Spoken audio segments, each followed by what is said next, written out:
صلوات.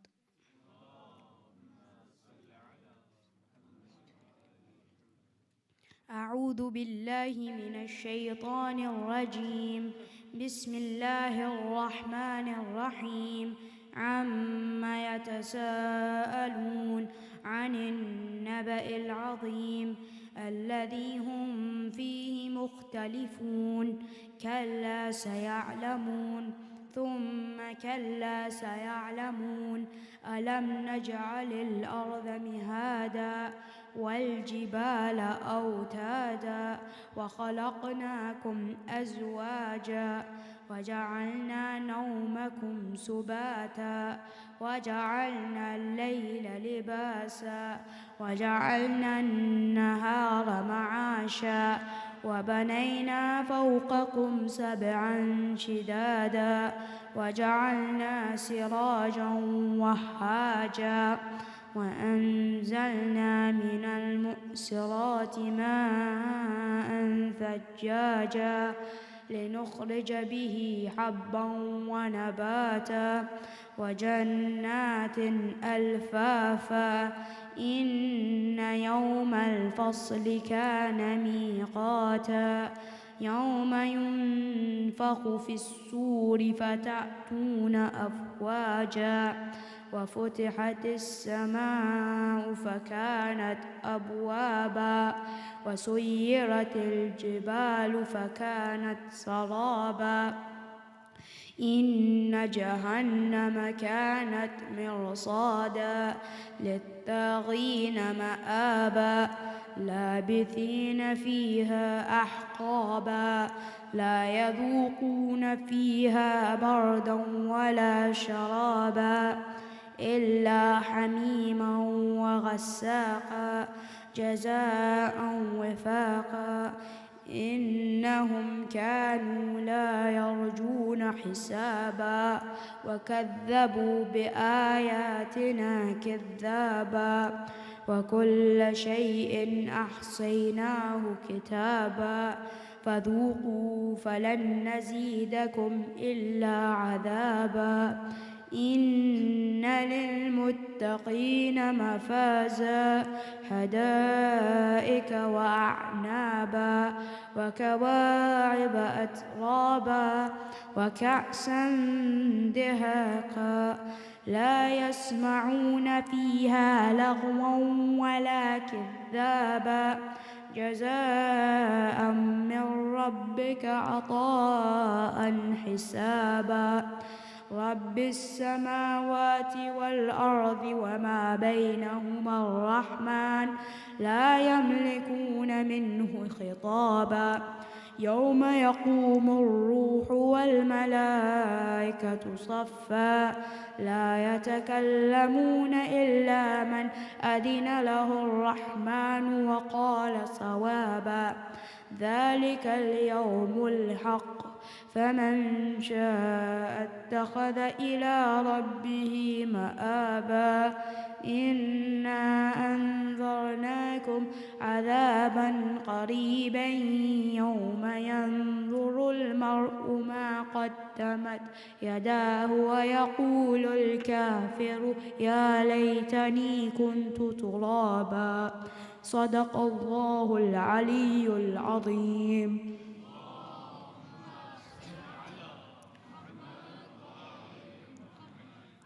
الفاتحة.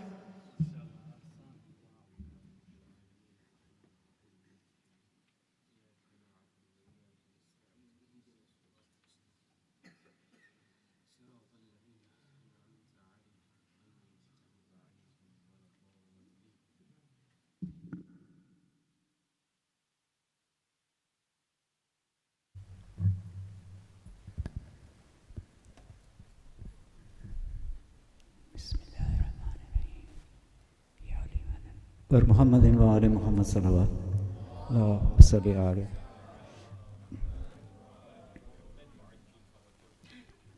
You can do better boys. Muhammad وآل محمد صلوات اللهم صل على محمد وآل محمد. أحسنت.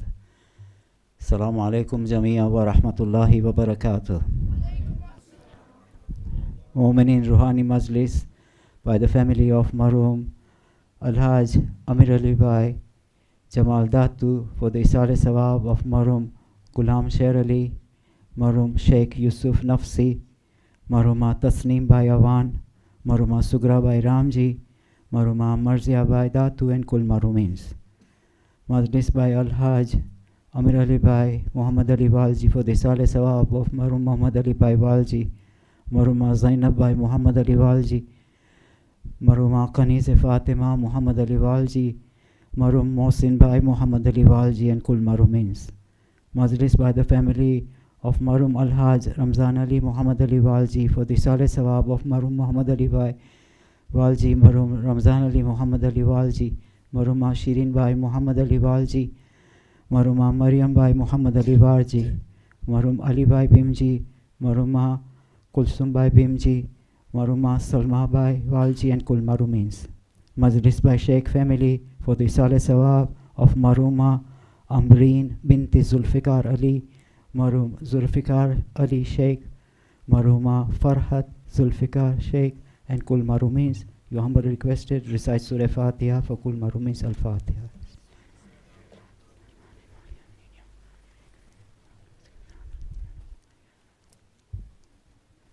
Mu'minin, can I please request you humbly, please be kind enough to come forward so other Mu'minin can come and join us. Asant bar Muhammadin wa ali Muhammad salawat.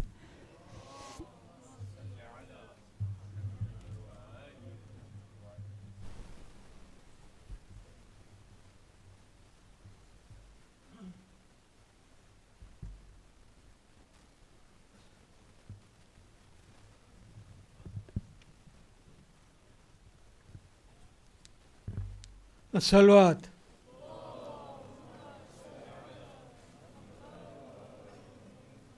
नारे तकबीर, नारे रिसालत, नारे हैदरी।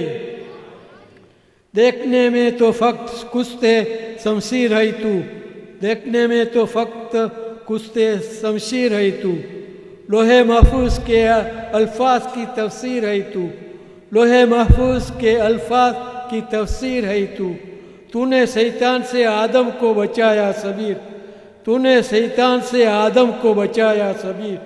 नौवे इंसान की चमकती हुई तकदीर है तू। सलवात।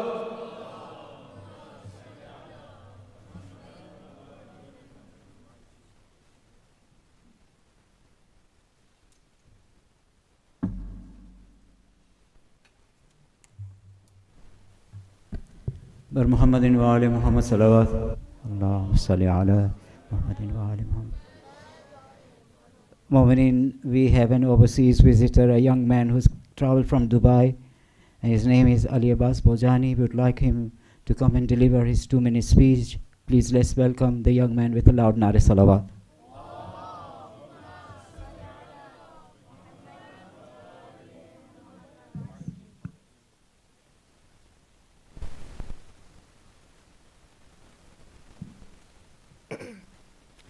Bismillah ar-Rahman ar-Rahim.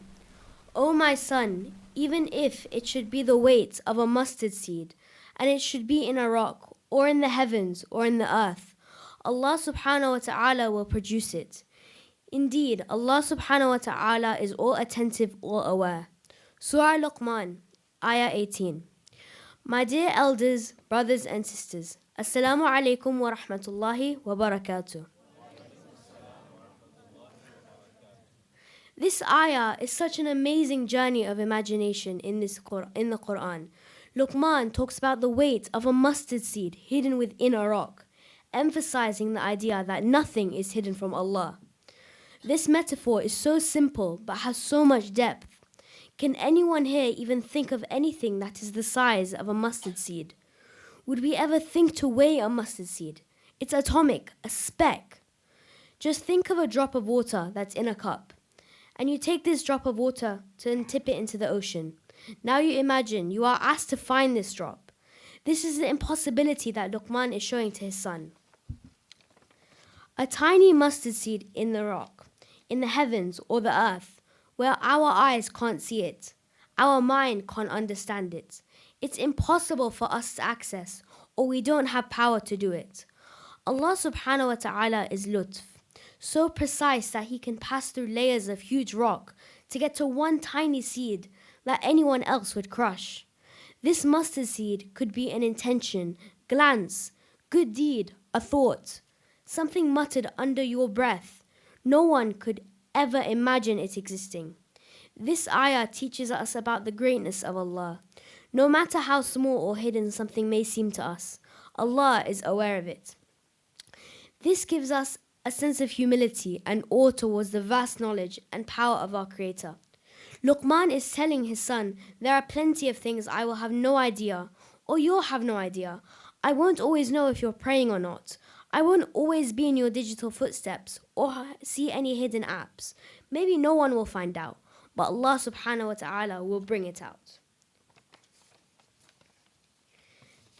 This goes for good deeds too. You said something that helped someone. You gave someone hope. You smiled genuinely at someone and didn't even think twice about it. There are things you have done that are so tiny, but Allah subhanahu wa ta'ala brings forth and knows about it. A seed in a rock can't grow, but when He takes it out, He turns it into a tree or a forest. In this blessed month of Muharram, let us take inspiration from this verse and commit ourselves to leading lives filled with goodness, knowing that Allah's awareness and justice are ever present. May we seek His guidance and mercy in all our endeavors. Wassalamu alaikum wa rahmatullahi wa barakatuh.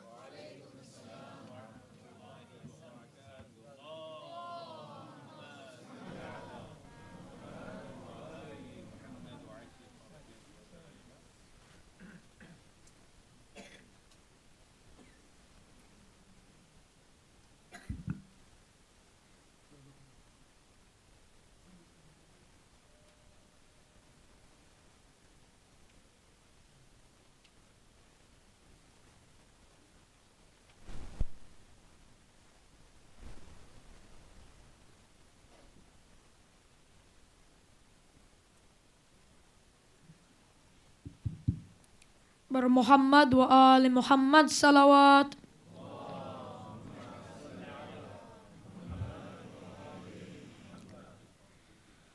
جب ردا سر سے چھینی میں صدا دیتی رہی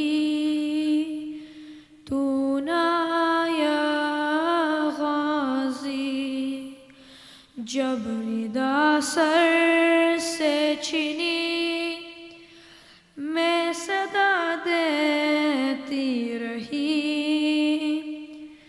تو نہ آیا غازی. آل عمران کہا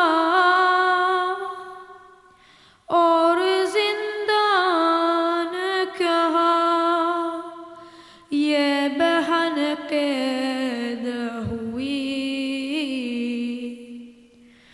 تو نہ آیا غازی.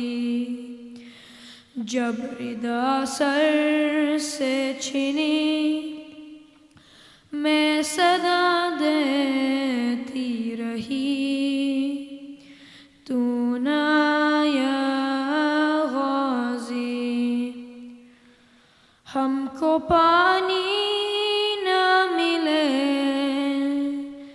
تیری خوشبو تو رہے تیرے بازو نہ کہتے چاہے مشکی زچی دے یہ مگر ہو نہ سکا تیرے بازو ہے جدا مجھ پہ ہے تشنا لبی تو نہ آیا غازی. جب ردا سر سے چھینی میں صدا دیتی رہی تو نہ آیا غازی. دھوپ میں تو تھا شجر تجھ سے آباد تھا اگر ہے برہنا میرا سر، کیا نہیں تجھ کو خبر اے علمدار وفا، اس بہن کو باخدا تجھ سے دارس تھی بدی، تو نہ یا غازی جب ردا سر سے چھینی میں صدا دیتی رہی، تو نہ یا غازی آ گئی شام میں علم لٹ گئے اہل حرم، ریت پر جلتی ہوئی ہو گیا ٹھنڈا عالم، پرسہ دینے کے لیے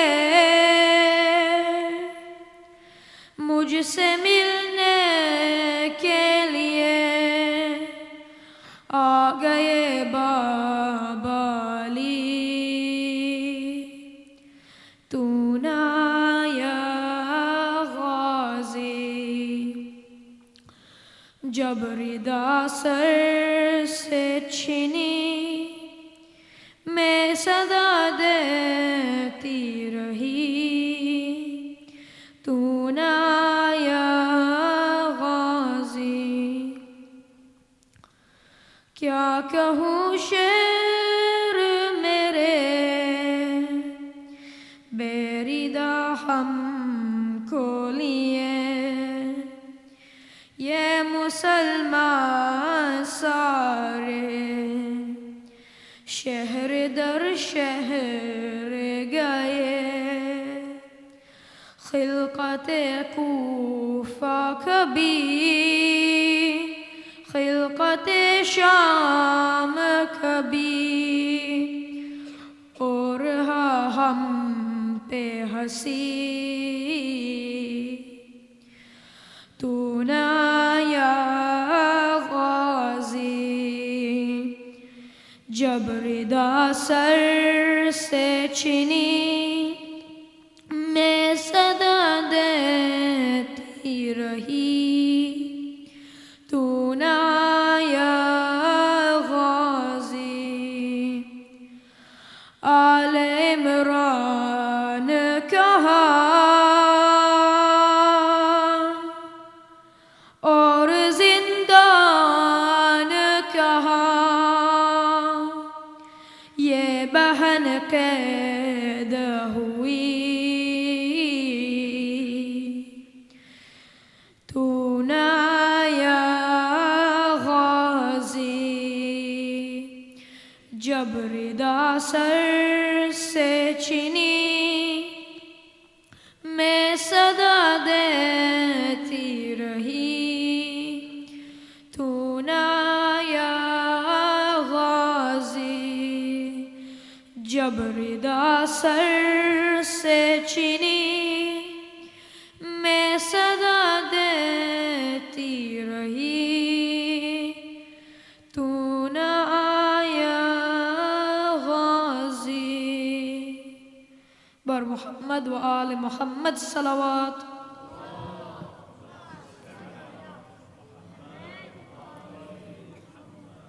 سورة المباركة الفاتحة۔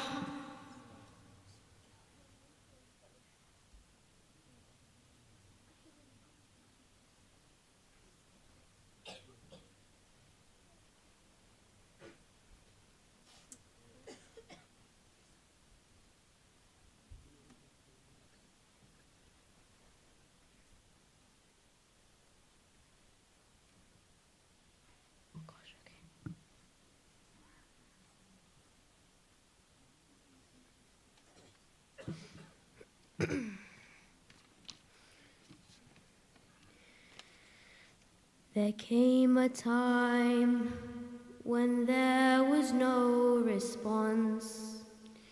You left me alone, and now you've already gone.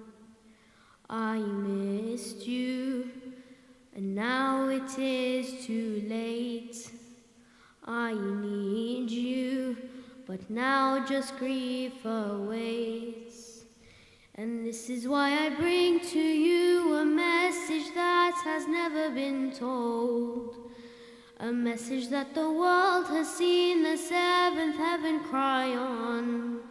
And this is why I give to you a message from Sakina to Abbas. There came a time where you had gone and left me all alone. My feelings, you raised them, and now I'm all exposed. I saw you, we saw you, now where do I begin? The children are waiting, now where do I begin? The skies look down upon all atrocities. The water looked up, waiting for you to reach. I saw your face before you left, and now I feel so cold. My feelings, you raised them, and now I'm all exposed. There came a time where you had gone and left me all alone. My feelings, you raised them, and now I'm all exposed. I looked up and stood up, praying for your return. I looked down and sat down, my life for you I'll yearn. Hoping, crying, waiting for you to turn my cheeks to now will face the burning pain. I saw your arms divide in two, and now I can't behold. My feelings, you raised them, and now I'm all exposed. There came a time where you had gone and left me all alone. My feelings, you raised them, and now I'm all exposed. My lion, my uncle, your story is untold. When you left to fetch water, what secrets did unfold? Your thirsty heart burning like a red hot coal of flame. Not a drop touched your lips as you remembered your Husaini. My father could not bring you back, and now his back has broke. My feelings, you raised them, and now I'm all exposed. There came a time where you had gone and left me all alone. My feelings, you raised them, and now I'm all exposed. There's fear now, it's clear now, his eyes have fallen red. The ladies and orphans running from tent to tent. Your arms, your eye are for the love of one. Now trials continue.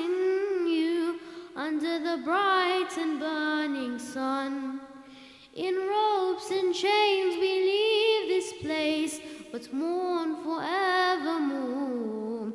Your courage, your patience, your flag will always call. Abbas, I prayed for your success, and to Allah you soared. Your courage, your patience, your flag will always call. Salawat.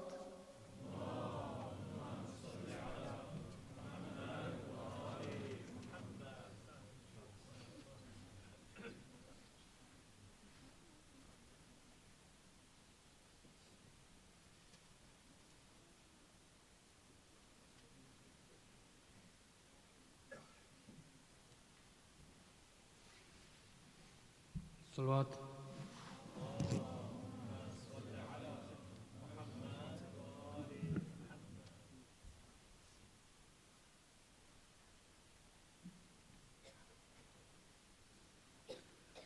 اکبر تمہیں معلوم ہے کیا مانگ رہے ہو، تم باپ سے مرنے کی رضا مانگ رہے ہو. اکبر تمہیں معلوم ہے کیا مانگ رہے ہو، تم باپ سے مرنے کی رضا مانگ رہے ہو.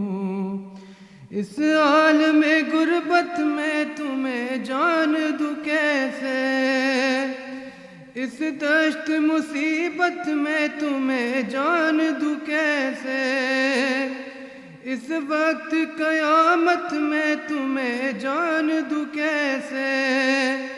اے لال جو تم اذن وگا مانگ رہے ہو، تم باپ سے مرنے کی رضا مانگ رہے ہو.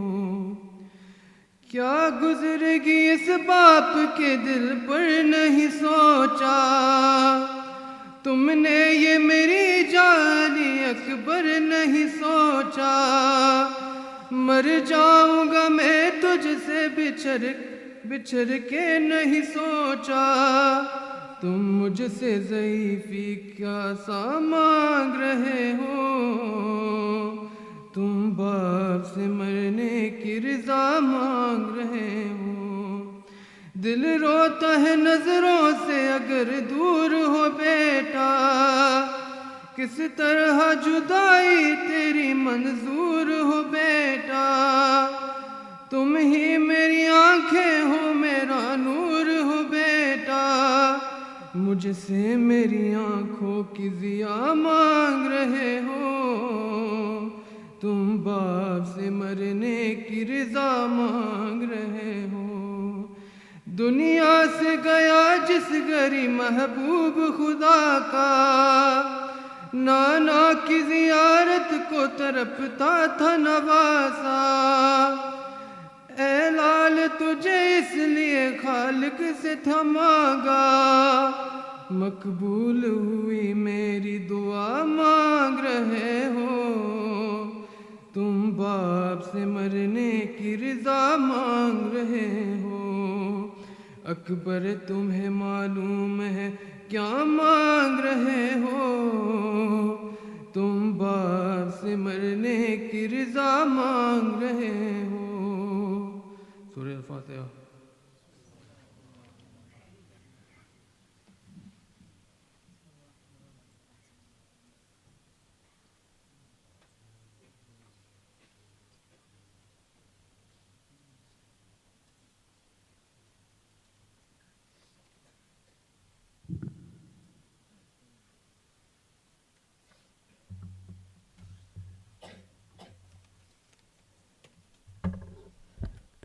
Mu'mineen, can I please be requesting you to come forward as much as you can so other Mu'mineen can also join us. Asant.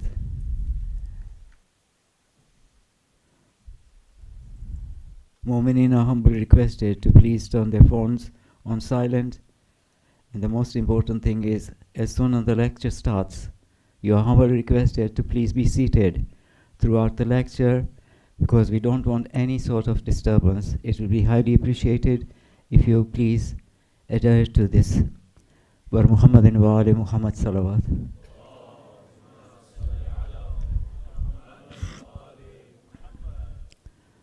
Mu'minin will now call upon Dr. Sayyid Ammar Nakshawani. Please let's all welcome with a loud nare salawat.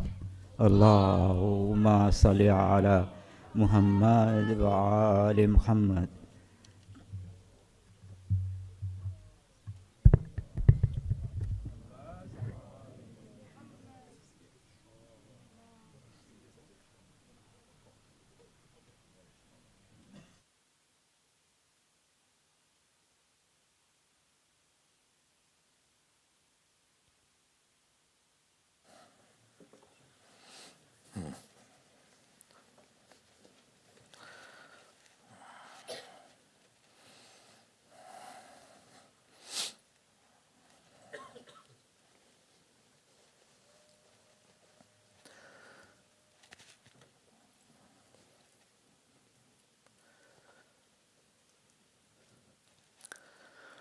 بسم الله الرحمن الرحيم.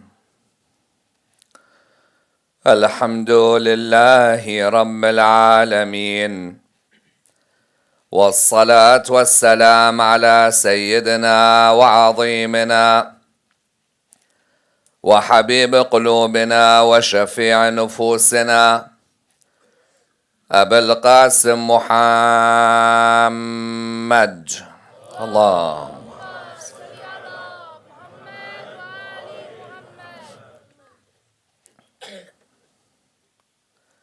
وعلى أهل بيته الطيبين الطاهرين وأصحابه الغر الميامين. الحمد لله الذي جعلنا من المتمسكين بولاية سيدي ومولاي علي بن أبي طالب.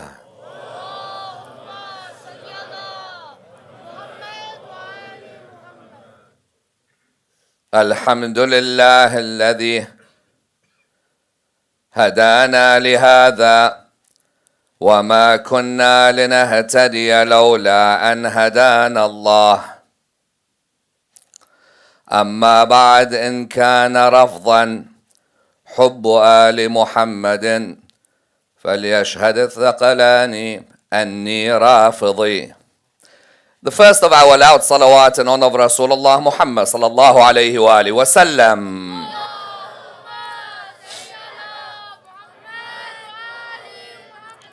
A second even louder salawat in honor of Imam Amir al-Mu'mineen alayhi salam.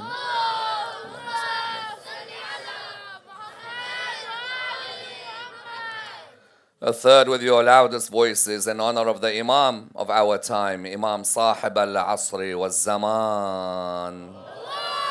Allahumma salli ala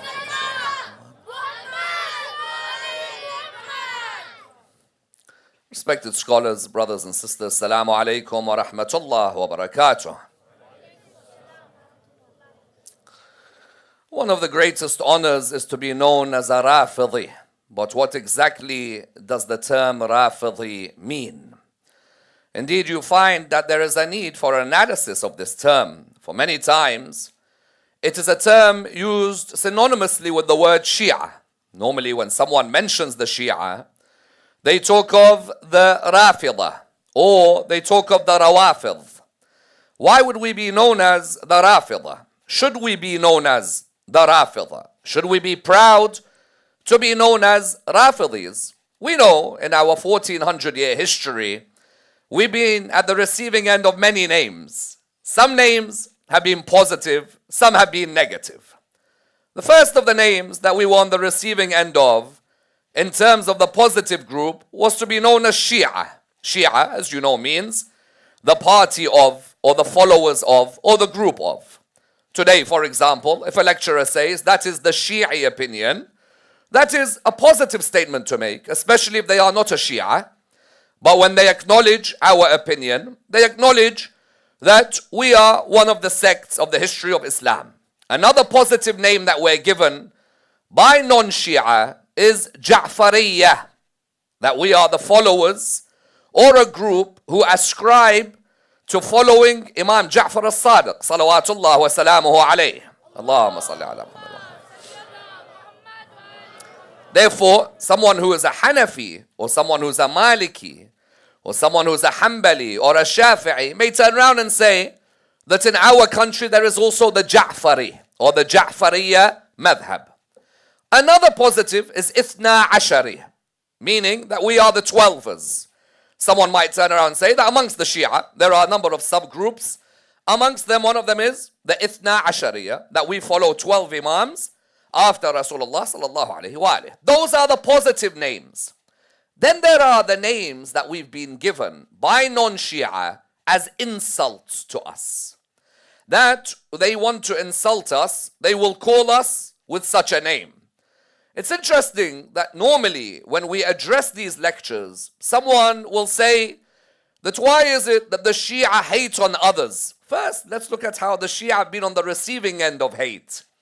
When you look at some of the names that we've been given, which are names of hate towards us, but might be names of honor in some cases, you'll find that arguably the most insulting name given to the Shia is kuffar. That's us out of the fold of Islam.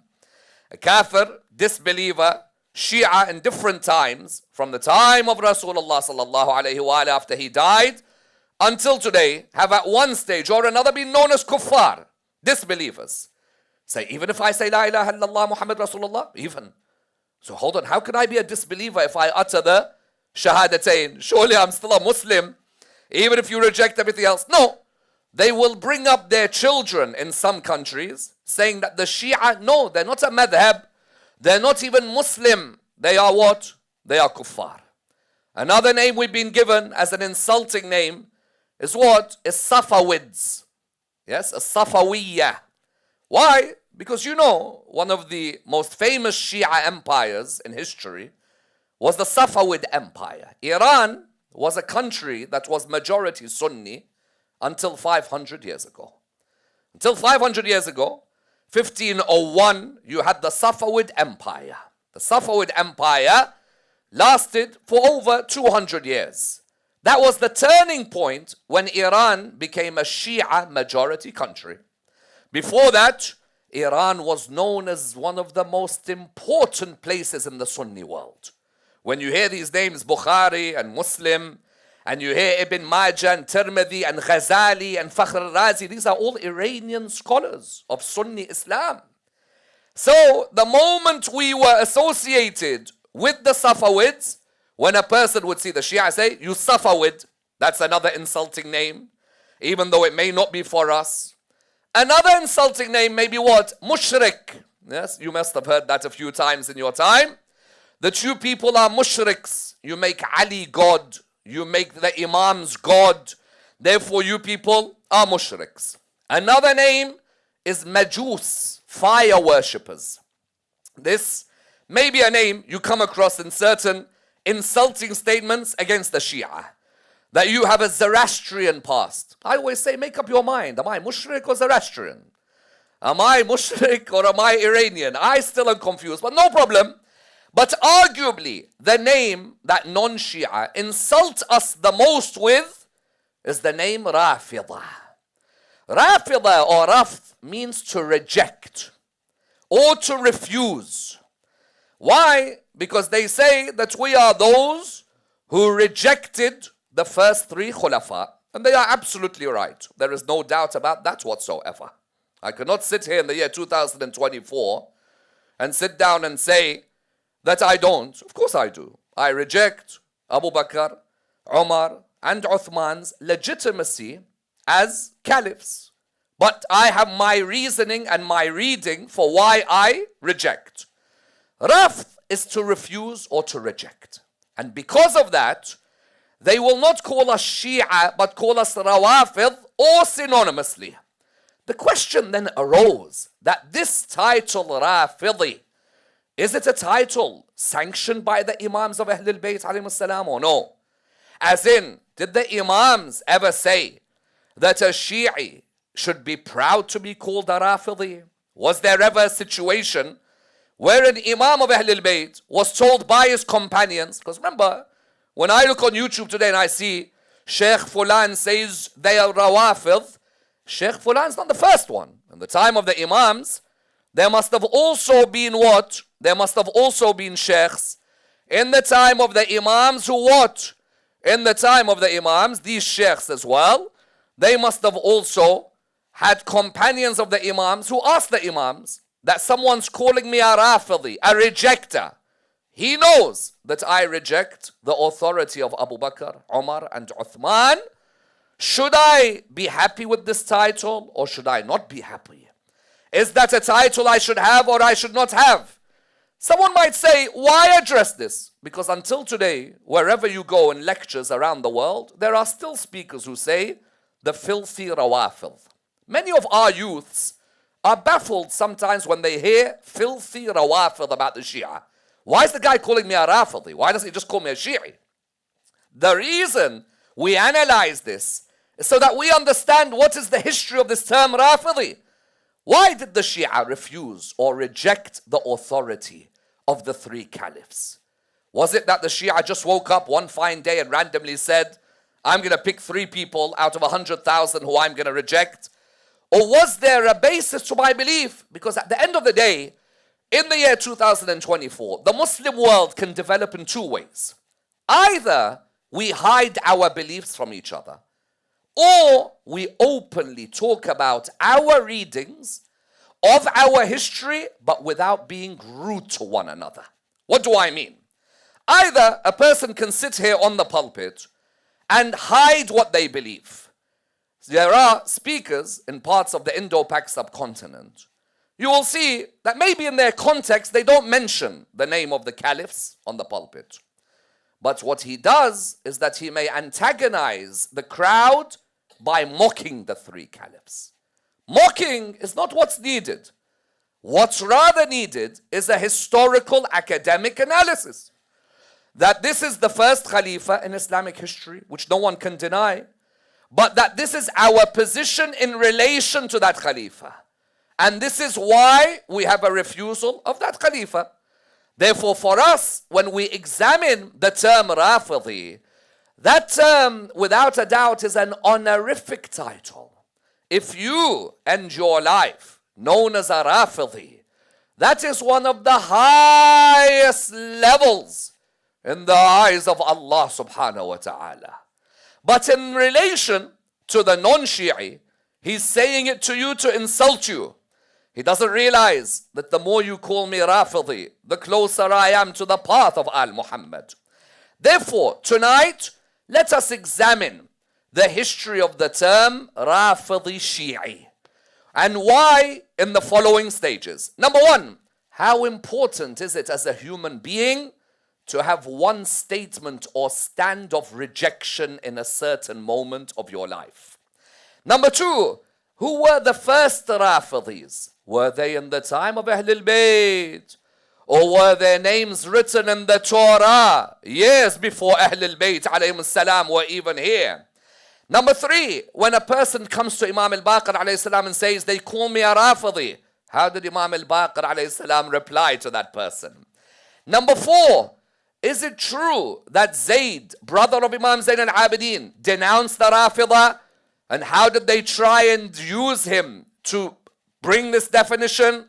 Number 5, which companion of Imam al-Sadiq alayhi salam began to cry and began to shake when someone called him a Rafidi? And what did Imam al-Sadiq alayhi salam say about that companion and what he did in that particular stand? Number 7, why is it that I have rafd of the first 3 caliphs? Why don't I just agree with the majority of Muslims and accept and follow them as legitimate leaders? Further than that, are all Shia classified as Rawafid? Or are there some who prefer to say, I prefer not to talk about this. I want peace in the ummah of my life. Let's examine this and dissect the topic in complete depth. Rafd, Rawafid, means what? To reject or to refuse. Refuse what? Refuse that which brings displeasure to Allah subhanahu wa ta'ala. At one stage or another, by the way, subconsciously, or even without us knowing, we have had a moment of being a Rafidi. In which sense? In the sense that when I see someone oppressing someone, when I see someone attacking the religion of God, when I see somebody removing the tenets of the religion of Islam, at that moment, either I say yes or I say no. If I say yes, then I can either say yes under duress, then that's the world of taqiyya, or if I say yes to a thing which is oppressive, then I will be raised with that oppressor. True? At the end of the day, for me as a human being, when I see a moment of dhulm in this world, I have to try my hardest to say no. Someone will say to me that, no, accept it. The moment I say no, I reject it. And all of us have done this in this hall at one moment or another. Someone places alcohol on my table, says to me, drink. At that moment, when I refuse, when I urfud, when I do rafd, I have at that moment said, that brings the displeasure of Allah, I reject this. When someone gives me something haram to smoke, when someone tells me to listen to that which is haram, when someone tells me to obey those who are doing haram, when I say no, what am I doing? I am a Rafidi in the sense of I'm doing rejection of that which brings the displeasure of Allah subhanahu wa ta'ala. Therefore, when you look at the prophets of Allah subhanahu wa ta'ala, when Ibrahim alayhi salam spoke out against Numrud, what was he doing? He was rejecting the one who brings displeasure to the path of Allah subhanahu wa ta'ala. Otherwise, Nabi Ibrahim, if he just sat there and he saw Nimrud allowing the people to do what they do, oppressing the people, I would say, Nabi Ibrahim, you couldn't reject that? He'll say to me, no, I did. I rejected it publicly and privately. Some prophets of Allah subhanahu wa ta'ala, their rejection of the oppressor or their rejection of the oppressors, because sometimes prophets of Allah face one oppressor, some face two, some face three. Prophets of Allah, like for example, Nabi Nuh alayhi salam is not the same as Nabi Musa alayhi salam.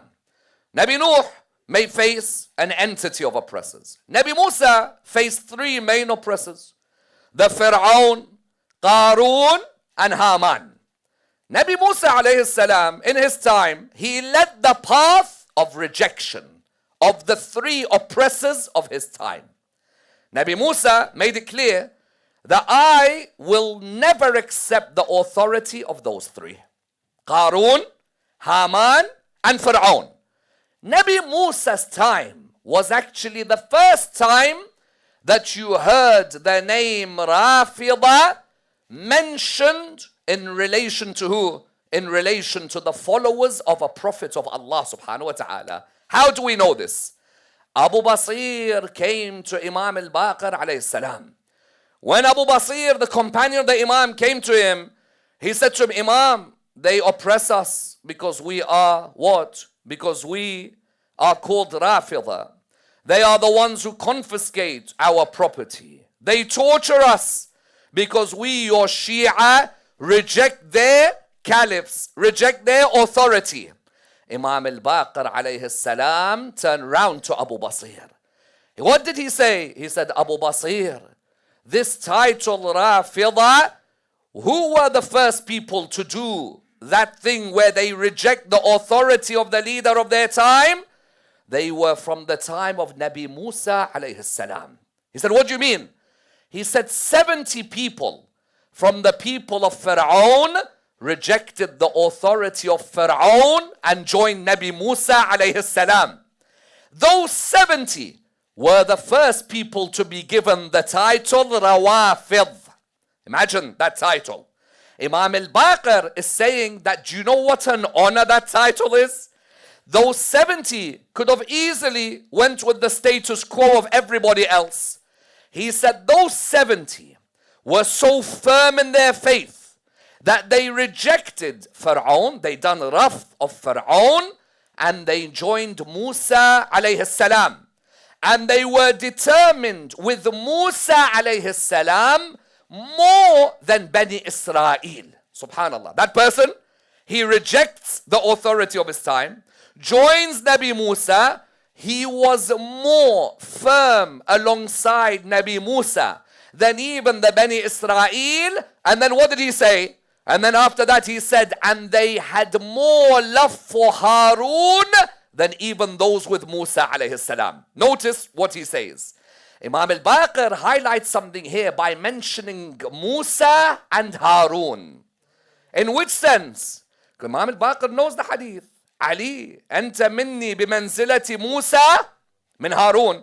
Ali, you are to me like Aaron was to Moses, except that there is no prophet after me.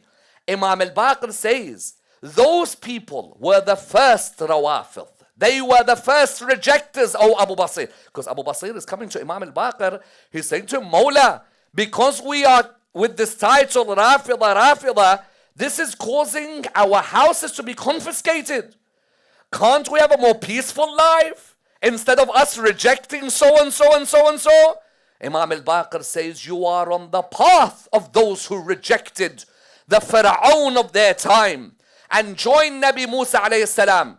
And then he said they had a firm determination alongside Nabi Musa, but they loved Nabi Harun as well. Meaning what? Meaning it is one thing to do tabarra, but alongside it must be tawalla. In which sense? You do dissociation from the oppressor of your time, and you hold on to the prophet of the time and the one alongside him. Then what did Imam al-Baqir alayhi salam say?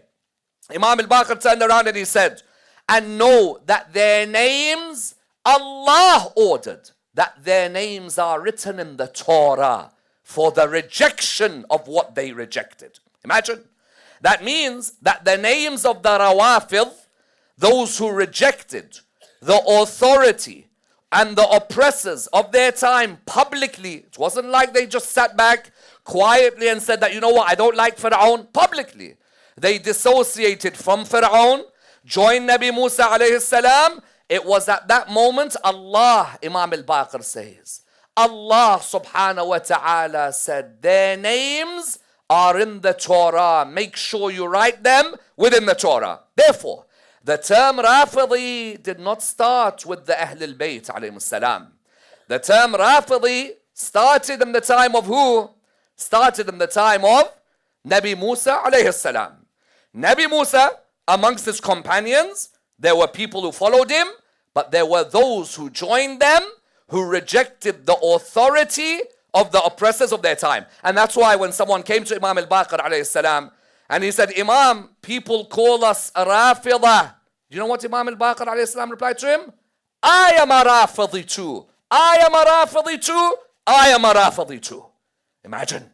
I look at Imam al-Baqir alayhi salam, I'm saying, Imam, people are calling us Rafida. They are not even calling us Shia. They're not even calling us Muslims. They call us Rafida. Imam said, I am a Rafidi. I am a Rafidi. I am a Rafidi as well. When Imam al-Baqir alayhi salam says that I am a Rafidi, the question arises, Rafidi of what? Why is Imam saying we are Rawafid? Because we the Shia reject the authority of who? Reject the authority of Abu Bakr, Umar and Uthman. In the past, when we've lived in our countries, of course it was very hard to openly define this. Why? Because you're scared that if I come out publicly and say that I'm a Rafidi or I reject the first three caliphs, I'm plainly going to get killed. You know, Islam and Muslims who claim that we're a religion of peace, they obviously haven't met certain Salafi scholars in the past.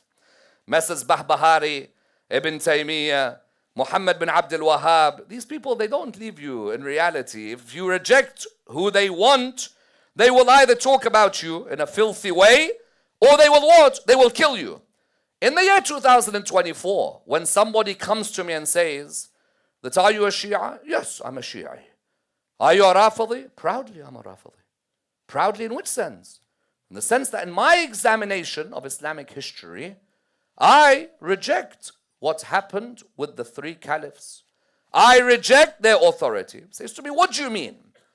I say, firstly, in terms of the first caliph, I reject what happened at Saqifa completely. Saqifa for me is an illegitimate act. An act where the right of Amir al-Mu'mineen was usurped from him. In Sunni books, as you saw in Shahr Ramadan in my lectures, it was written that even Umar admitted what happened at Saqifa was a slip and Allah protected us. Yes? Umar found it normal for him to say that it was just a slip. For me, that's not a slip. Sometimes in life, one mistake can have a domino effect forever. In life, one error can have a domino effect forever. At Saqifa, you yourself, nobody acknowledged you as someone chosen by Rasulullah sallallahu alaihi wasallam. You got to Saqifa, the Ansar were there, and you went and you put your name forward, and then you had Umar alongside you, and you had others alongside you, until all of a sudden, that is the Muslim election method. I reject that authority. I reject, I'm a Rafidi of the first Khalifa. I do rafd of his authority. I also do rafd of his authority. Why? Because of the way he angered Fatima al-Zahra alayhi salam. Am I allowed to have this reading of history or no? Because you cannot monopolize the reading of Islamic history. Who are you to monopolize the reading of history? What? There's only one reading of Islamic history? I have my reading. In my reading, what's ironic is I can use your books for my reading sometimes. Fatima al-Zahra died angry with Abu Bakr, clearly about what happened at Fadak. It's in your books. If someone comes and says, why are you saying this? Tell Bukhari why he said it, not me. Why are you telling me why I'm saying it? Bukhari says that Fatima al-Zahra died angry with Abu Bakr. For me, the anger of Fatima, whoever rejects Fatima, for me, rejects Rasulullah sallallahu alayhi wa sallam. That's my reading. By the way, this reading, I cannot force it on you. If you believe that those three khulafa are rightly guided, that's up to you. But you cannot force me. If I believe in the path of Ahlul Bayt, you cannot come and force me that I have to follow your way. Therefore, the first reason I reject the Khalifa is because I believe that he usurped the authority that belonged to Imam Ali alayhi salam.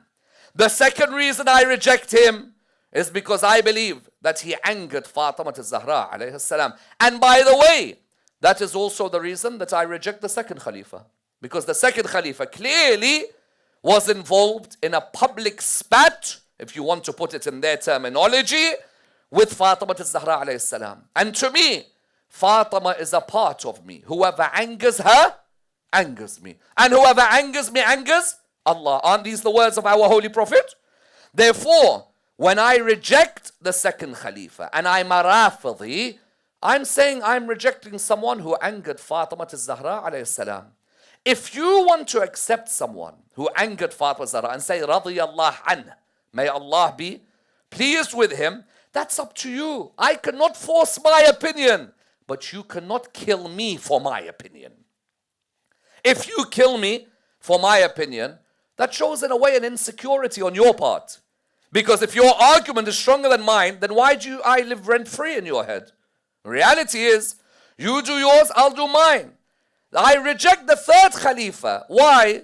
Because I found with the third Khalifa, Bani Umayyah came back to rule the Muslim world. Uthman was Umayyad. And Uthman made sure that Bani Umayyah's finest, who were ousted by Rasulullah sallallahu alayhi wa alih, all of them now had positions again. Uthman I also reject because anyone who sits in the seat of Imam Ali I reject.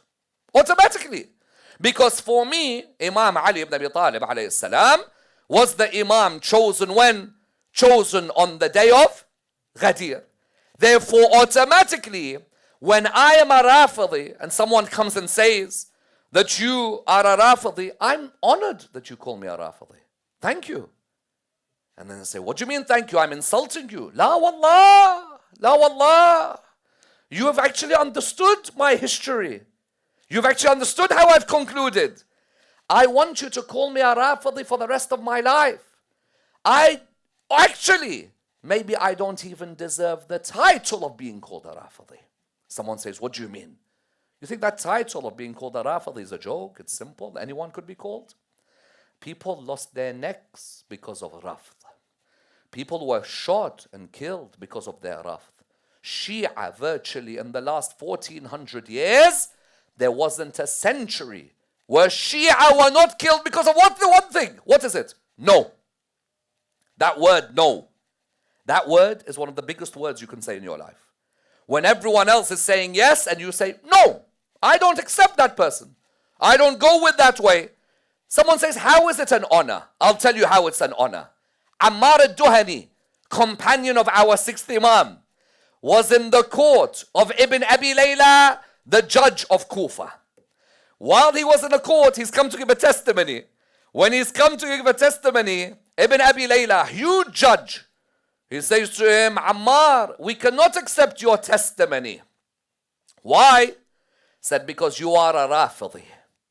And we do not take the testimony of a Rafidi. The hadith says that at that moment, Ammar al-Duhani began to cry and shake.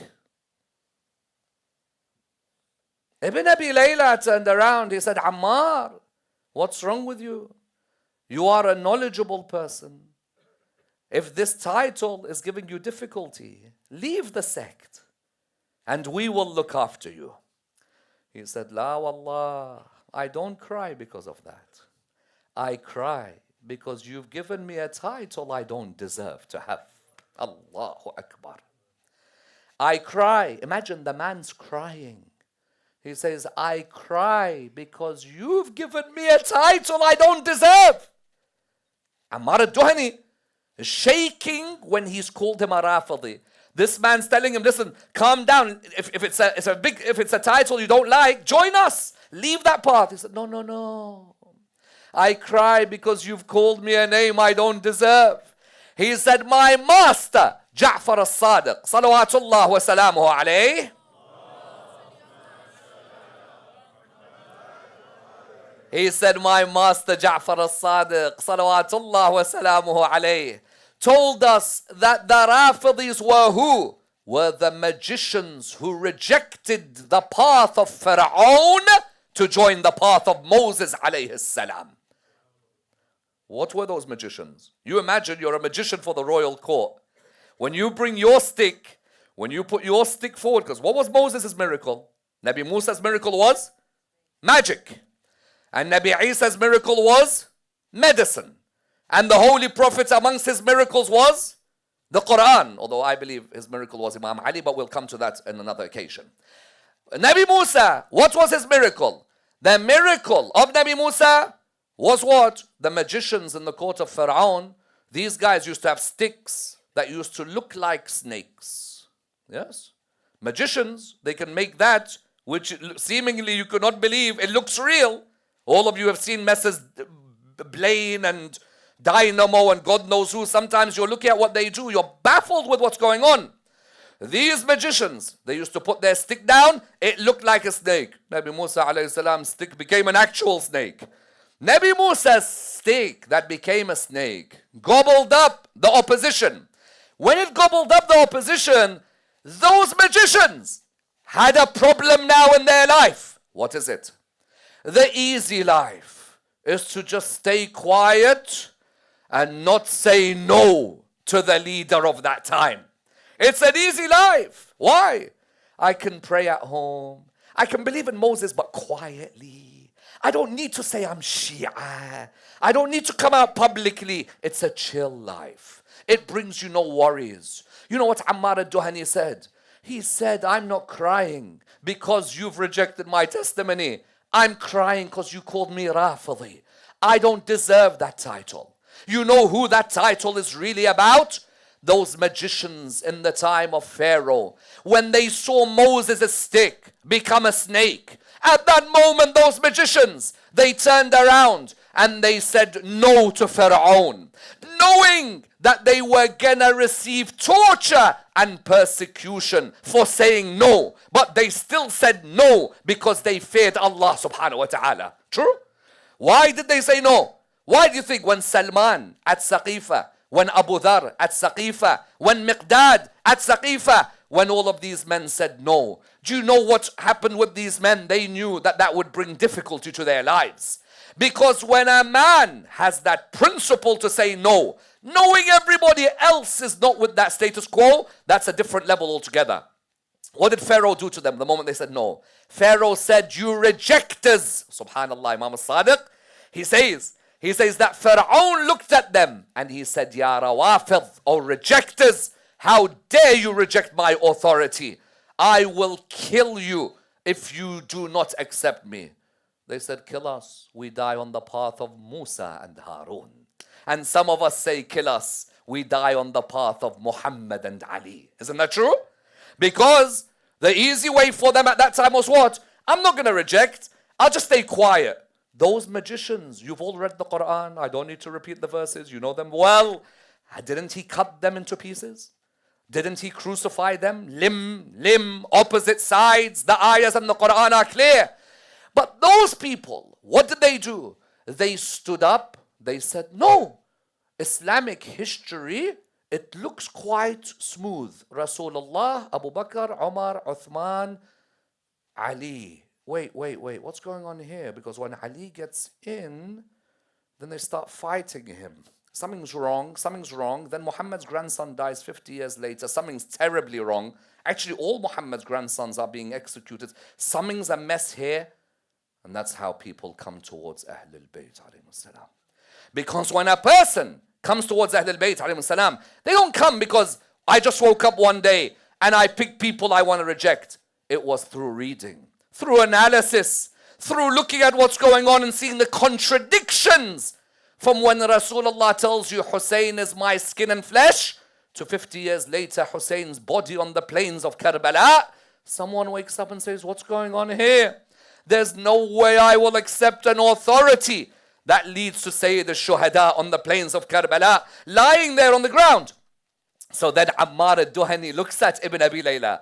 He said, Wallah, I feel sorry for you. You thought you were giving me the worst of titles. Allah, you gave me the best of titles. You called me a Rafidi, a rejecter, and I am proud of my rejection. Then he said to him, Ibn Abi Layla, what will you answer Allah about what you people are doing? What will you answer Allah about your beliefs? The news reached Imam al-Sadiq alayhi salam. When the news reached Imam al-Sadiq, someone said to Imam al-Sadiq, he said to him, Ammar al-Duhani, this happened to him today. He said, what happened? He said, Ammar al-Duhani was called in to give a testimony in court. And the judge looked at him and he said to him, you're a Rafidi, we can't accept you. And he shook and he began to cry. And then the judge looked at him and said, why are you crying? He said, what an honor, but I don't deserve this honor. Those who lost their limbs and their lives, those are the real ones who deserve it. Do you know what Imam al-Sadiq said? Imam al-Sadiq has a number of options. One option is, why did Ammar al-Duhani open his mouth on these things? These are sensitive issues. We should not discuss these sensitive sectarian issues. That's one thing.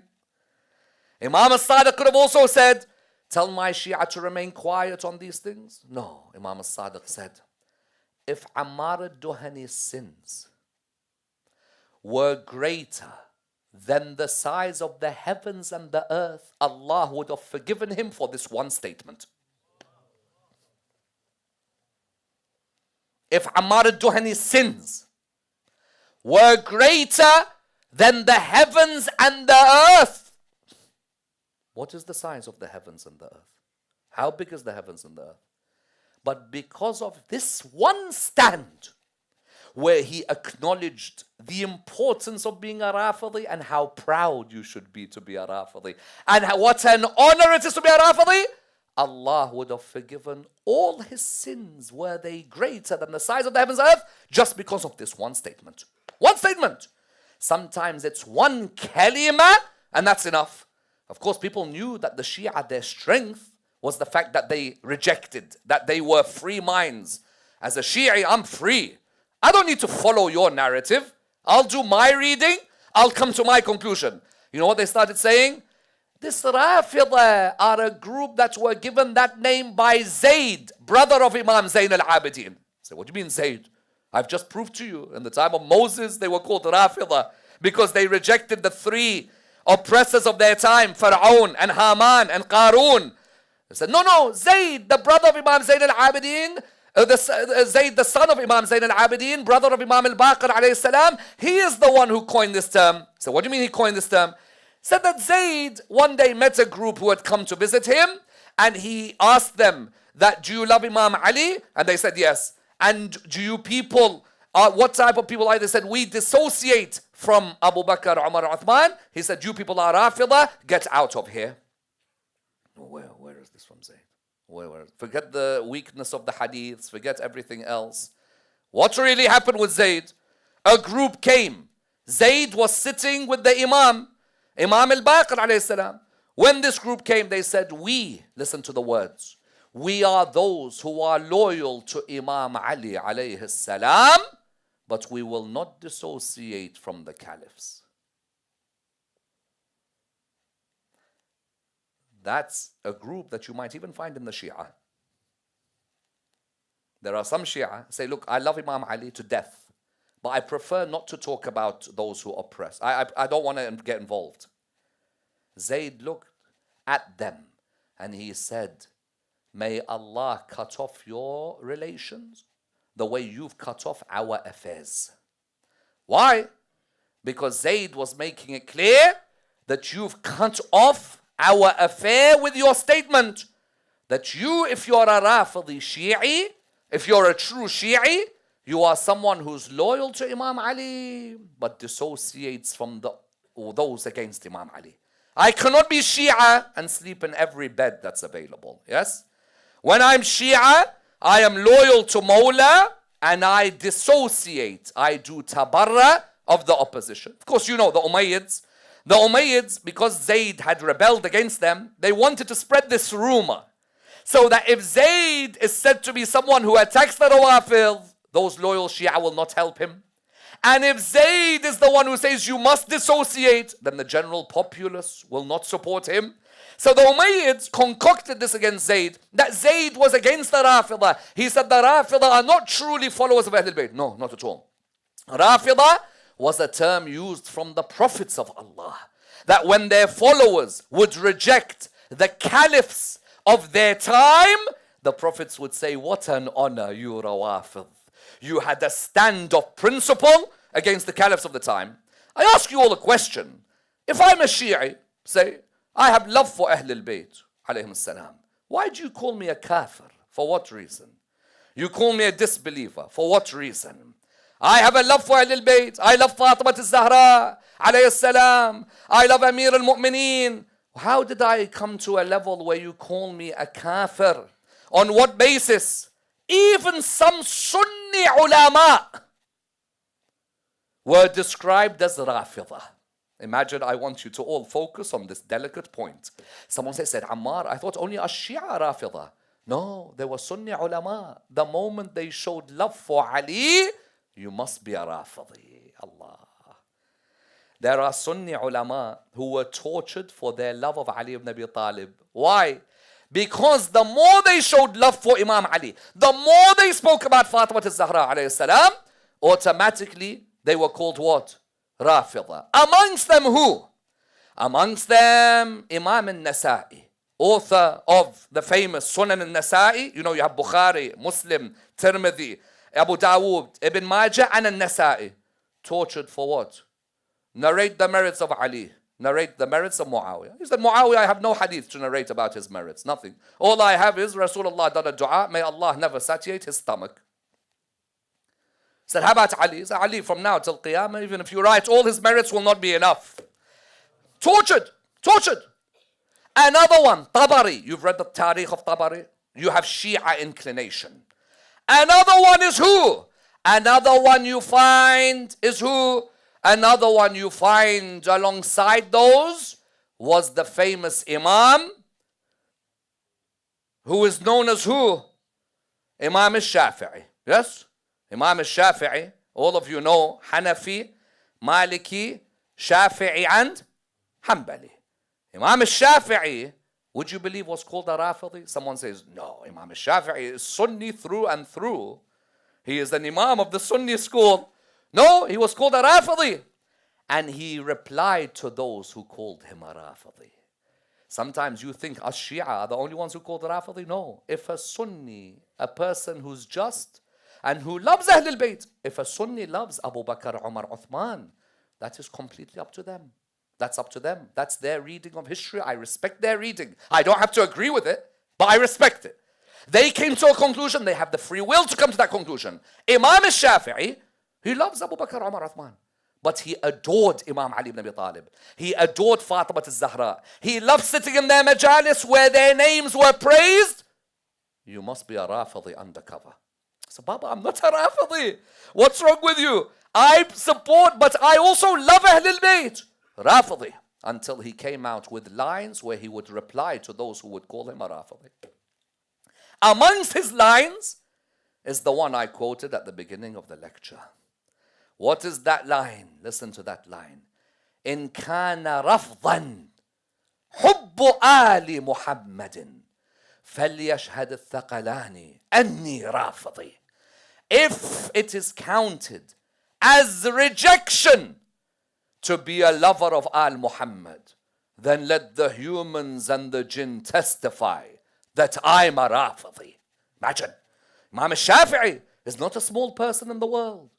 So the Muslim world, you might have over 200 million people who call themselves Shafi'i Muslims. Imam al-Shafi'i heard people calling him a Rafidi. That you're a Rafidi. Rafidi. Why am I a Rafidi? I don't reject Abu Bakr, Umar and Uthman. Yes, but you seem to praise Ali ibn Abi Talib too much. You seem to bring the merits of Hassan and Hussein. So my crime is that when I praise the five, I'm a kafir, a Rafidi. إن كان رفضا حب آل محمد فليشهد الثقلان. Thaqalan means what? Ins and jinn. Yes? If it is rejection that I love Al Muhammad, I'm a Sunni Imam. But if it's a rejection that I love Al Muhammad, then let the humans and the jinn testify that I'm a Rafidi. Call me a Rafidi. I'm proud to be called a Rafidi. Because it's one thing you saying the Shia reject Abu Bakr and Umar Uthman. No problem. But to make us Sunnis stop loving Ahlul Bayt is ridiculous. You got the point? He said, okay, the Shia reject them, no problem. But I as a Sunni, when I love Ahlul Bayt, now you're calling me a problem?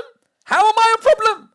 And that's why he would say, and he has many lines of poetry, wallah, that we can quote, and he would mention that he would say, إِذَا فِي مَجْلِسٍ نَذْكُرْ عَلِيًّا. If we were in a majlis and we remember عَلِيًّا وَسِبْطَيْهِ وَفَاطِمَةَ الزَّكِيَّةِ, and we remembered his grandsons and Fatima, the pure one.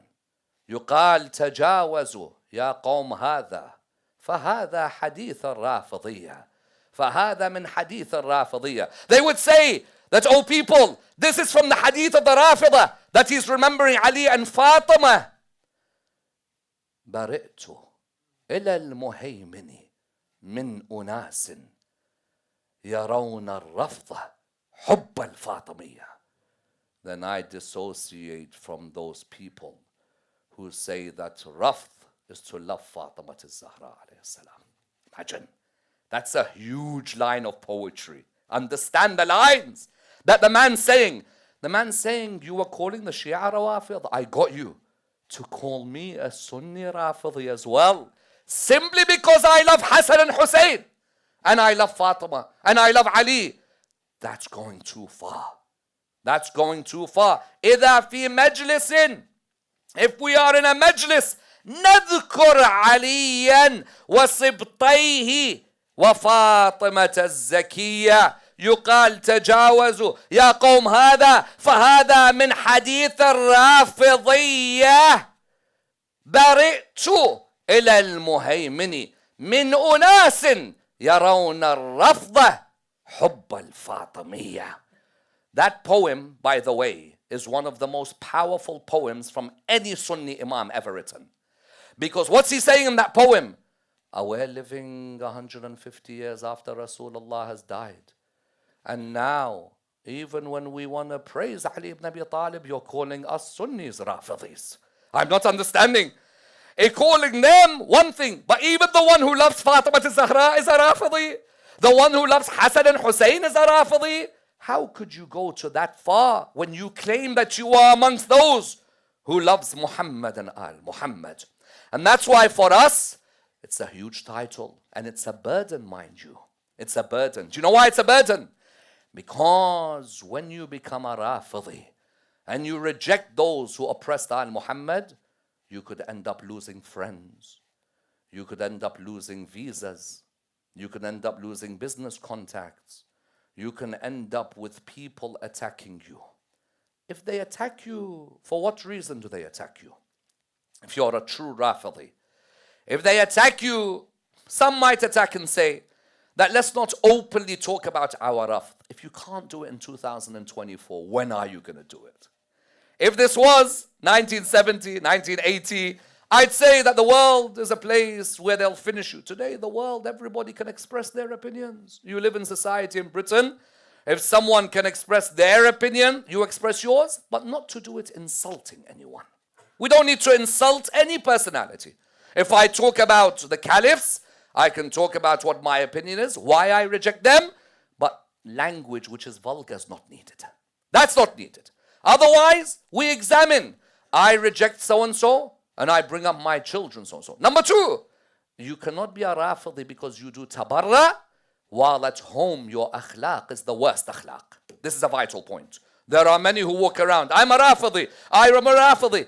Rafidi, but his mother is angry with him.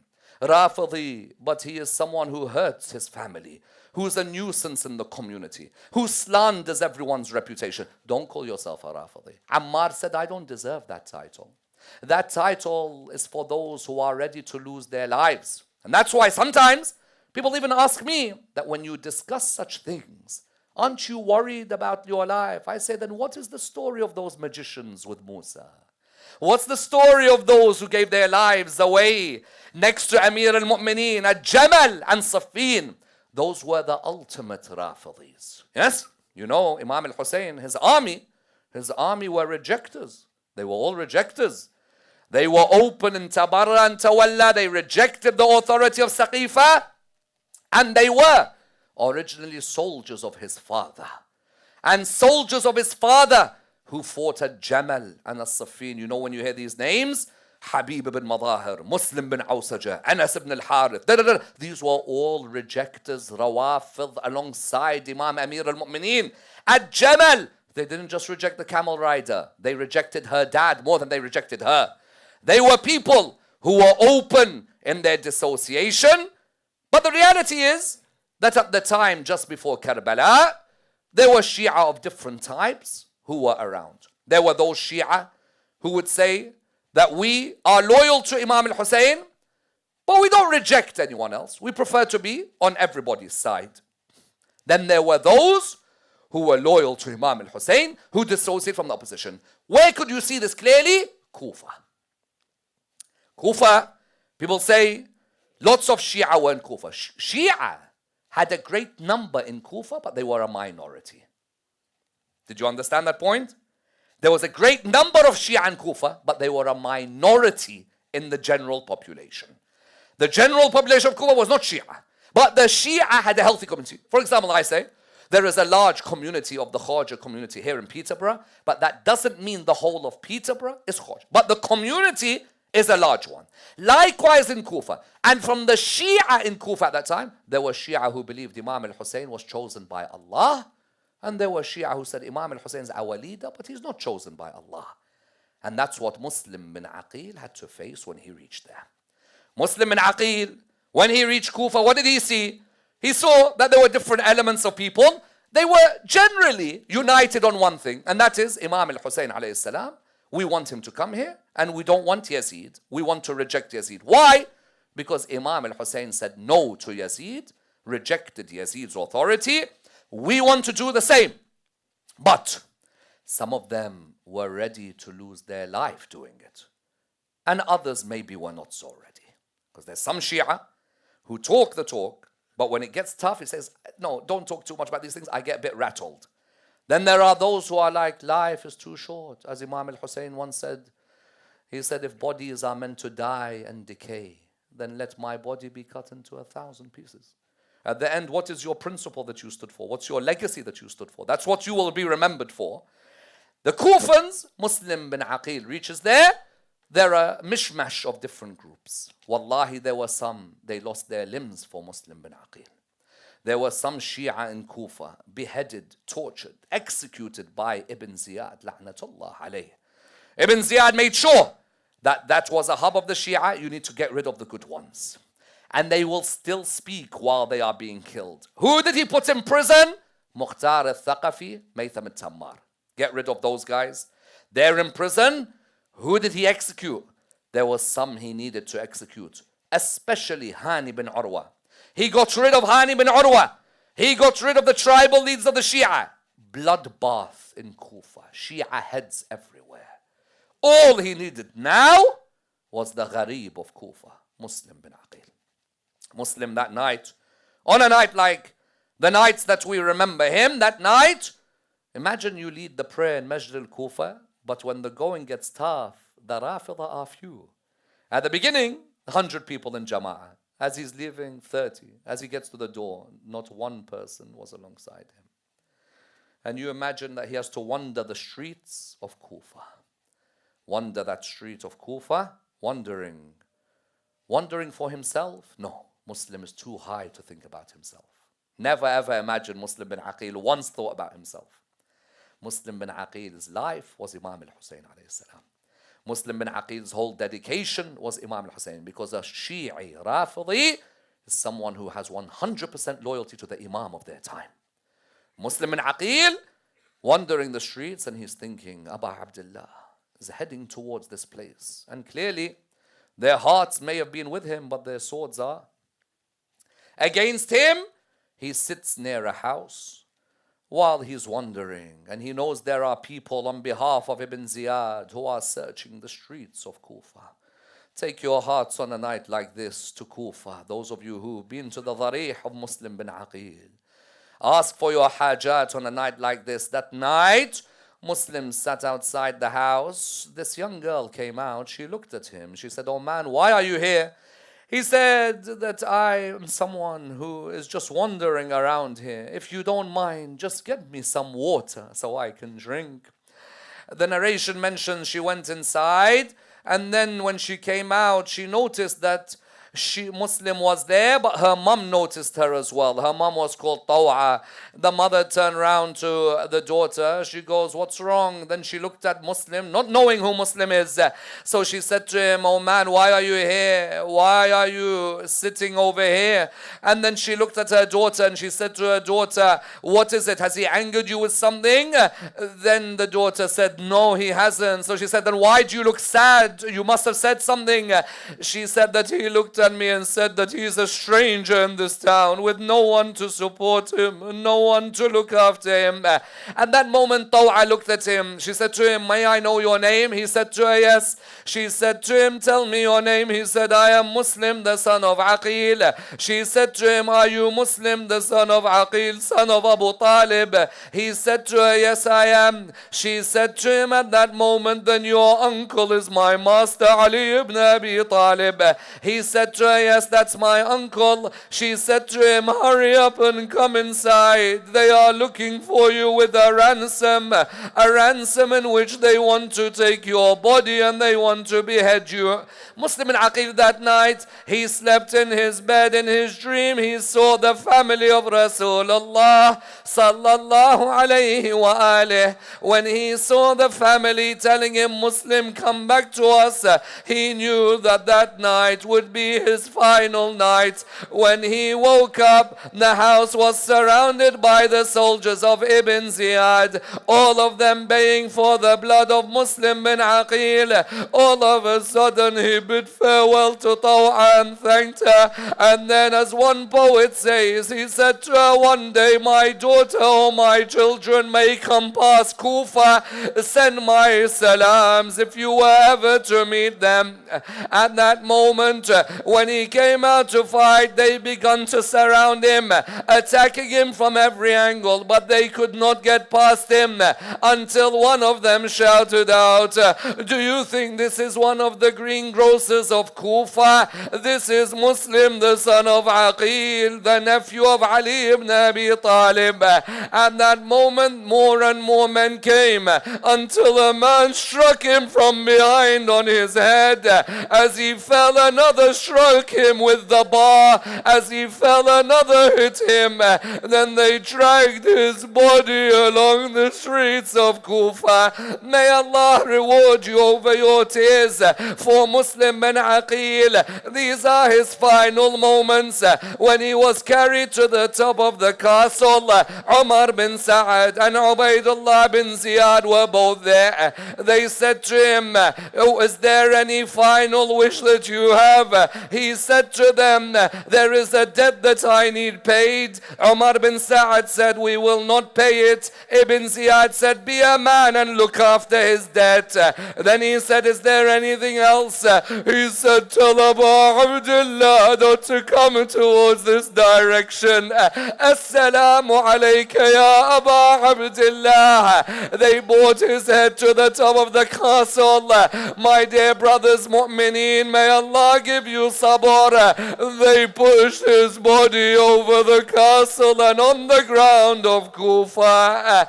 Imam al-Husayn alayhi salam was coming towards Kufa, of course, on his journey. At that moment, someone came to him and said, "Aba Abdullah." He said to him, "Yes." He said, "Inna lillahi wa inna ilayhi raji'un." Imam al-Husayn said, "Tell me." He said to him, "Muslim has been killed in Kufa." Aba Abdullah done something which he would continue to do on the 10th of Muharram. Look for the orphans of his family. He walked towards Muslim's daughter. He came near her. He patted her on her head. She looked at him and she said, "Uncle Aba Abdullah, have I become an orphan?" He said to her, "How do you know?" She said, "Because you pat the head like that of an orphan." He said to her, "May Allah give you patience. Your father has been killed." All of a sudden, his daughter Sukaina came to her. She said to her, "Do not worry, I'll be here for you." I ask you all the question. On this night, Sukaina was there for her. Who was there for Sukaina when the horse returned back without her father's body?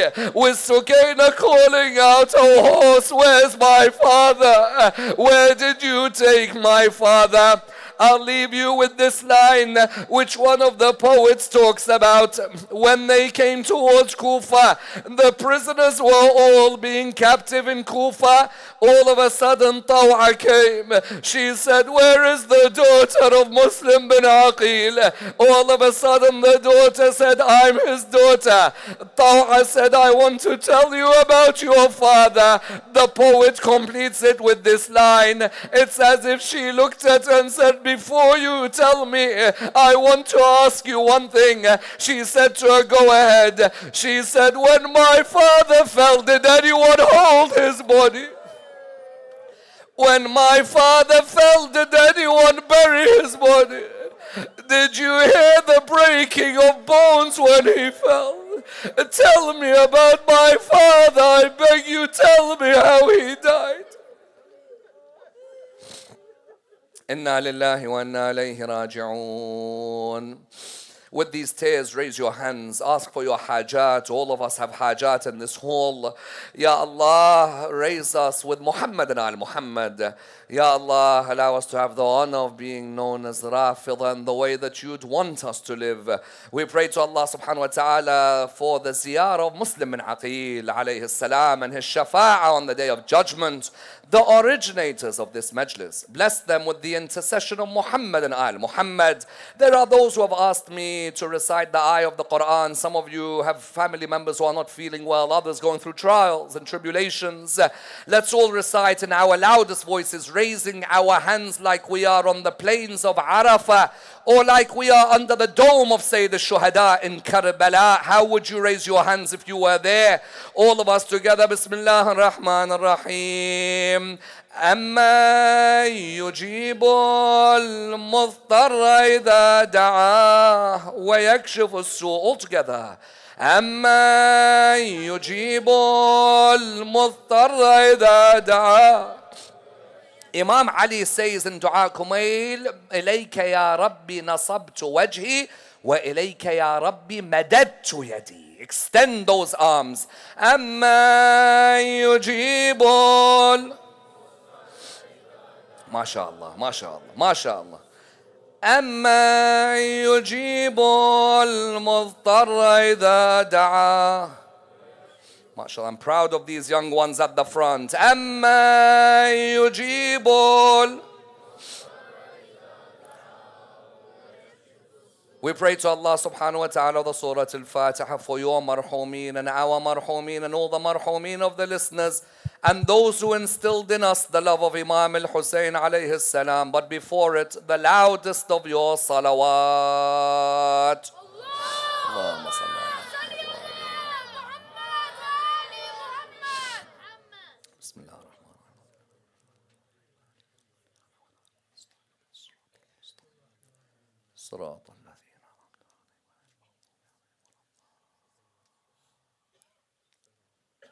مأتم الحسين. يا حسين يا حسين يا حسين يا حسين.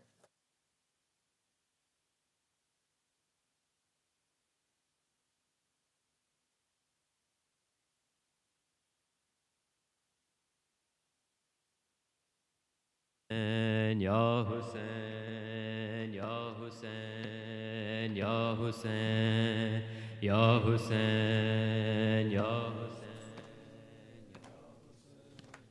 يا حسين يا حسين يا حسين يا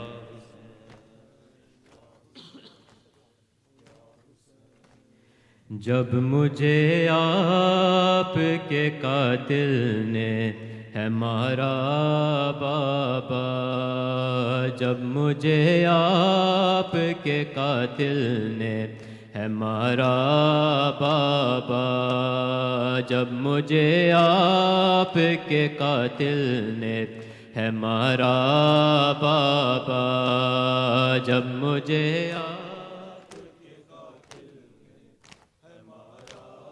بابا، جب مجھے آپ کے قاتل نے ہے مارا بابا، جب مجھے آپ کے قاتل نے ہے مارا بابا، جب مجھے آپ کے قاتل نے ہے مارا بابا، جب مجھے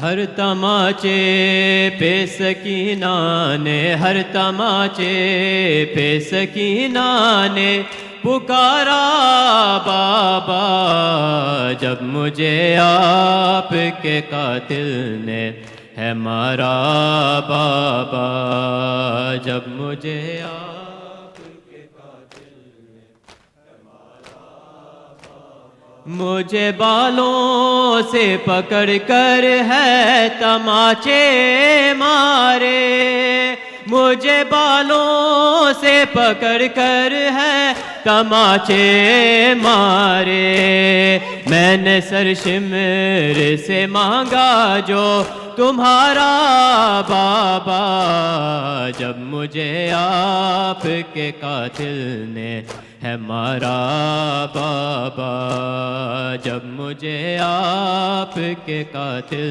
نے ہے مارا بابا، جب مجھے آپ کے قاتل نے ہے مارا بابا، جب مجھے آپ کے قاتل نے ہے مارا بابا، مجھے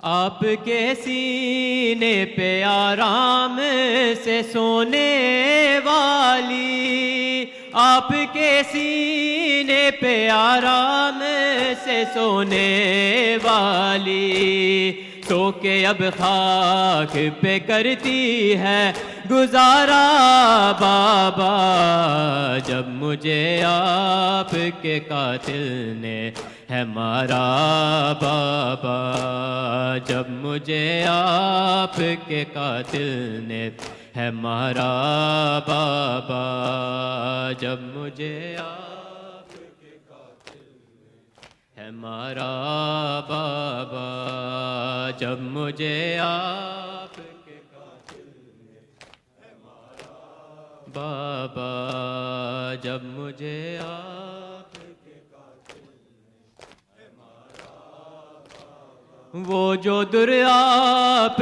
نے تحفے میں مجھے بخشے تھے، وہ جو در آپ نے تحفے میں مجھے بخشے تھے، ان کو بے دردی سے ظالم نے اتارا بابا، جب مجھے آپ کے قاتل نے ہے مارا بابا، جب مجھے آپ کے قاتل نے ہے مارا بابا، جب مجھے آپ کے قاتل نے ہے مارا بابا، جب مجھے آپ کے قاتل نے ہے مارا بابا، جب مجھے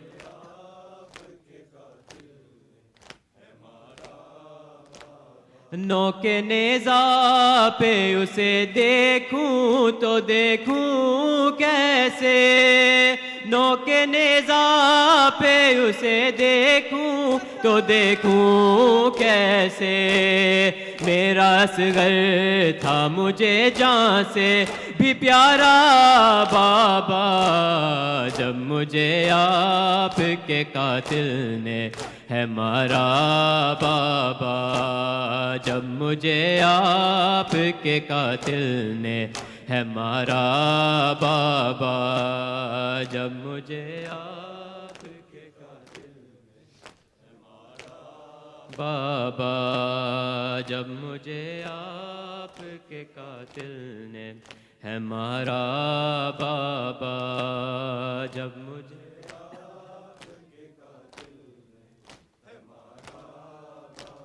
ساتھ رہواروں کے دوڑایا گیا ہے مجھ کو، ساتھ رہوار کے دوڑایا گیا ہے مجھ کو، چور زخموں سے بدن میرا ہے سارا بابا، جب مجھے آپ کے قاتل نے ہے مارا بابا، جب مجھے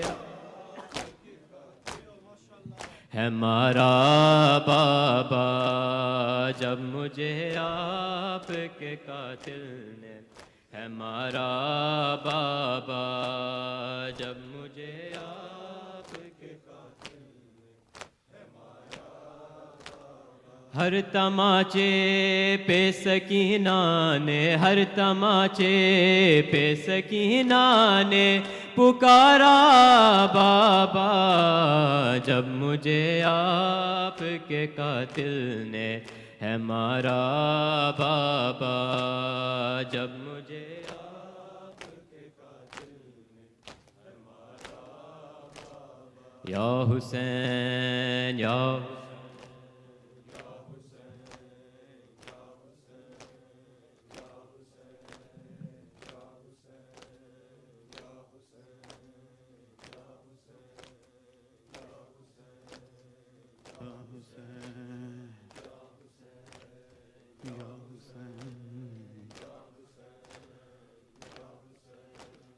آئے میرے ابا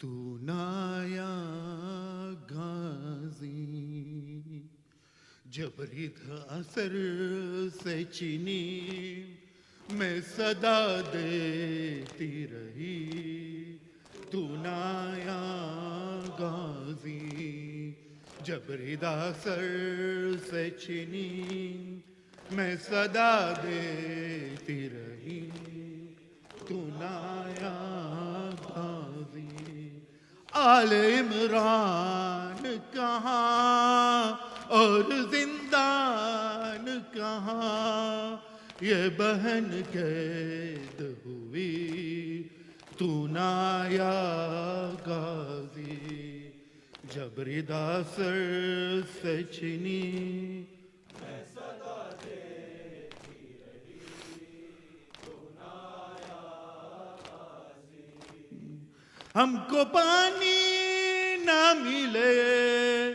تیری خوشبو تو رہے تیرے بازو نہ کٹے چاہے مشکی زاچی دے یہ مگر ہو نہ سکا تیرے بازو ہے جدا مجھ پہ ہے تشنہ لبی تو نایا غازی جبری داسر سے چنی میں صدا دیتی رہی تو نایا غازی جبری داسر سے چنی میں صدا دیتی رہی تو نایا غازی دھوپ میں تو تھا شجر تجھ سے آباد تھا گھر ہے برہنا میرا سر کیا نہیں تجھ کو خبر اے علمدار وفا اس بہن کو بخدا تجھ سے دارستی بھری تو ڈھایا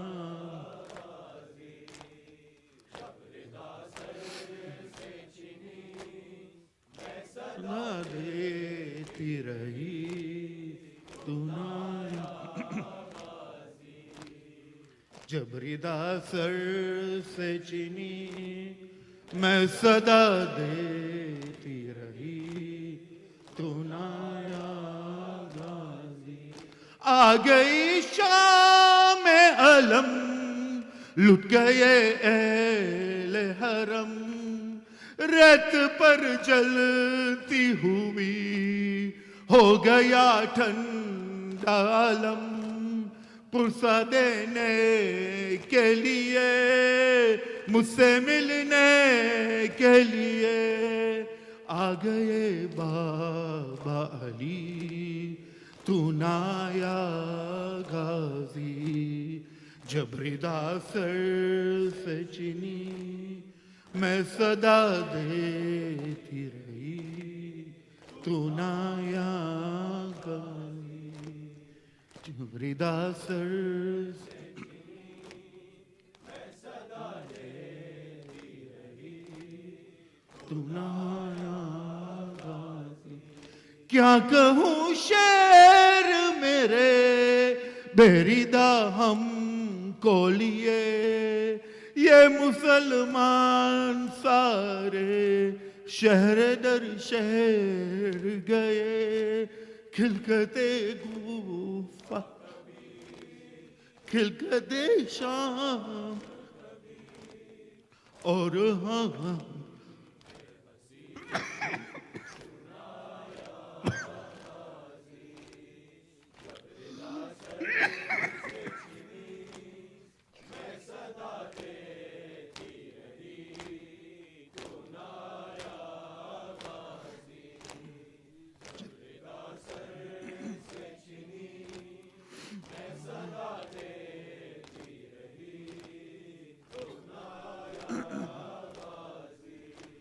کتنی بے بس تھی بہن اے شہنشاہ وفا نام لے لے کا میرا جب یہ ظالم نے کہا ناز تھا جس پہ تجھے اب بلاؤ نہ اسے اور میں روتی رہی تو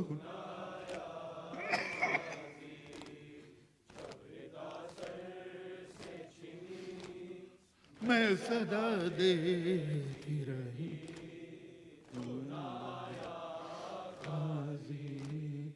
جب ردا سے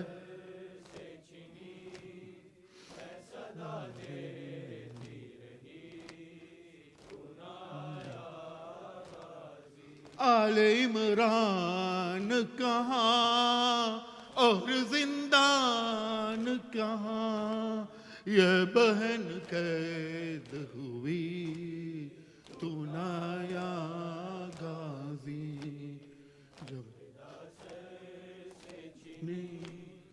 میں صدا دیتی نایا غازی جب ردا سر سے چنی میں صدا دیتی رہی تو نایا غازی یا حسین یا حسین یا حسین یا حسین یا حسین یا حسین یا حسین یا حسین بر محمد و آل محمد صلوات. سورة المباركة الفاتحة.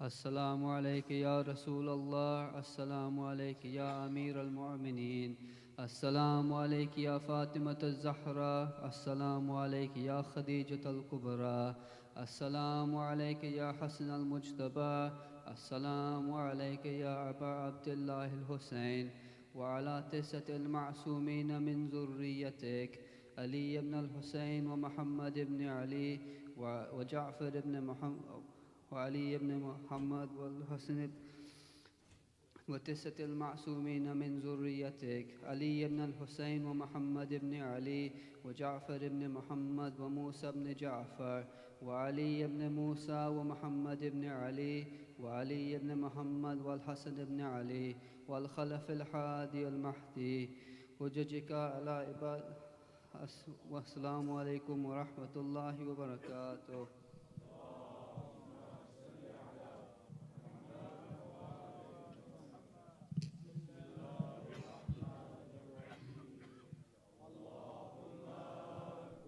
وليك حجة ابن الحسن صلواتك عليه وعلى آبائه في هذه الساعة وفي كل ساعة وليا وحافظا وقائدا وناصرا ودليلا وعينا حتى تسكنه أرضك طوعا وتمتعه فيها طويلا برحمتك يا أرحم.